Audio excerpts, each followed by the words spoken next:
പണ്ടൊക്കെ നമ്മുടെ കുഞ്ഞുങ്ങള് നമ്മളുടെ തന്നെ ചെറുപ്പത്തിൽ എന്താ മുത്തശ്ശിയൊക്കെ വെറുതെ കെട്ടിപ്പിടിക്കൂലേ? മുത്തശ്ശിയൊക്കെ വെറുതെ കെട്ടിപ്പിടിക്കുന്ന ഒരു സന്തോഷമാണ്. അമ്മയെ സ്കൂൾ വിട്ട് വന്ന ഉടനെ അമ്മയെ തിരയും, അമ്മേന്ന് വിളിച്ചിട്ടാണ് സ്കൂളിൽ നിന്ന് വിട്ട് നമ്മളൊക്കെ വന്നിരുന്നത് അല്ലേ? എന്താണ് അതിന്റെ കാരണം? എന്താടി എന്നൊരു തിരിച്ചു വിളി കേട്ടില്ലെങ്കിൽ നമുക്ക് സമാധാനം കിട്ടില്ല. എന്നെങ്കിലും നമ്മൾ അങ്ങോട്ട് അമ്മയെന്ന് വിളിച്ച് കയറി ചിലപ്പോൾ വിളി കേൾക്കാത്തൊരു ദിവസം വരും. അന്ന് ആ ശൂന്യത അടയ്ക്കാനാവാത്ത ശൂന്യതയായിരിക്കും. അപ്പൊ നമ്മുടെ മോറൽ അങ്ങനെയാണ് പോയിക്കോട്ടെ. അപ്പം കുട്ടിക്കാലത്തൊക്കെ സ്കൂൾ വിട്ട് വന്നാൽ നമുക്ക് എന്താ ചിന്ത? അമ്മേന്ന് വിളിക്കും. അമ്മ എവിടെയുള്ള പറമ്പിലാണോ പശുവിന്റെ ആലയിലാണോ അവിടെ പോയി കെട്ടിപ്പിടിക്കും.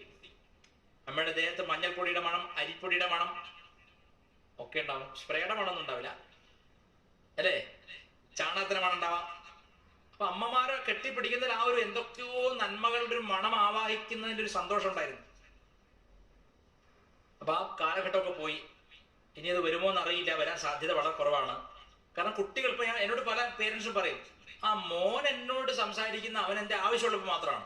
ഒരു പുതിയ ജീൻസ് വാങ്ങണം, അല്ലെങ്കിൽ ബൈക്ക് വാങ്ങണം, അല്ലെങ്കിൽ എന്തെങ്കിലും കോളേജിൽ ഫീസ് അടയ്ക്കാനുണ്ട്, അല്ലെങ്കിൽ വൈഫൈ ചാർജ് ചെയ്യണം, അവന്റെ എന്തെങ്കിലും ആവശ്യം വരും മാത്രമാണ് എന്നോട് സംസാരം. അല്ലാത്തപ്പോ ഞാനൊരു അനാവശ്യ വസ്തുവാണ് എന്നാണ് പല അമ്മമാരും എന്നോട് പറയുന്നത്. മുത്തശ്ശനൊക്കെ എന്നേ പോയി, അവരൊക്കെ അധികപ്പറ്റാണ്. അപ്പൊ ഒരു രാജ്യം നിർമ്മിക്കുന്ന ചലച്ചിത്രങ്ങൾ ആ രാജ്യത്തിന്റെ പൊതു മനസ്സിനെ കാണിക്കുന്നതെന്ന് പൊതുവെ പറയും. ഇന്നിറങ്ങുന്ന സിനിമകളിൽ ഒന്നും അച്ഛനും ഇല്ല, അമ്മയും ഇല്ല, മുത്തശ്ശി ഇല്ലല്ലോ. എന്താ കാരണം? ഇവരൊന്നും ആവശ്യമില്ല. ഒരു തോക്കെടുക്കുക, കുറെ ആളെ വെടിവെച്ചില്ല, ചെവി മുറിക്കുക, തല മുറിക്കുക, സിനിമയായി.